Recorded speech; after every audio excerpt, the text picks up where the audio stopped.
আজকে তোমাদের সঙ্গে একটা দুর্দান্ত রেসিপি শেয়ার করছি, পমফ্রেট মাছের ফ্রাই।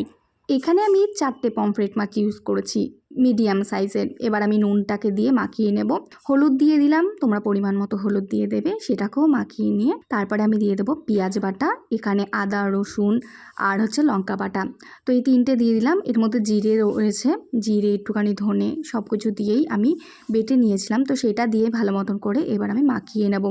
মাখিয়ে অনেকক্ষণই রেখে দিতে হবে, প্রায় 15 মিনিট মতো রেখে দিয়ে তারপরে আমি এখানে কাঁচা সর্ষের তেল দিয়ে আধ ঘন্টা মতো রেখে দেব। তারপরে আমি গ্যাসের মধ্যে একটা ফ্রাই প্যান বসিয়ে নিলাম। ফ্রাই প্যানের মধ্যে কাঁচা সর্ষের তেল দিয়ে দিলাম। যখন আমার তেলটা গরম হয়ে গেল তখন আমি মাছগুলোকে দিয়ে দিলাম। মাছগুলোকে দিয়ে যখন লাস্টে যে মশলাটা পড়ে থাকবে সেই মশলাটা উপর দিক দিয়ে দিয়ে দেবে। একদম মশলা নষ্ট করবে না, কারণ এই মশলাটাই ভেতরে ঢুকলে সেটাই হচ্ছে টেস্ট লাগে। আমি এখানে সব কটা মাছই দিয়ে দিয়েছি। এবার আমি ঢাকনা দিয়ে ঢেকে দেবো। প্রায় 15 মিনিট মতো তোমরা ঢেকে রাখবে, একদম কম আছে। যখন দেখবি নিচটা লালচে লালচে ভাব হয়েছে তখন উল্টিয়ে দেবে। উল্টিয়ে দিয়ে আবার প্রায় 10 থেকে 15 মিনিট মতো একদম কম আঁচে রেখে দেবে।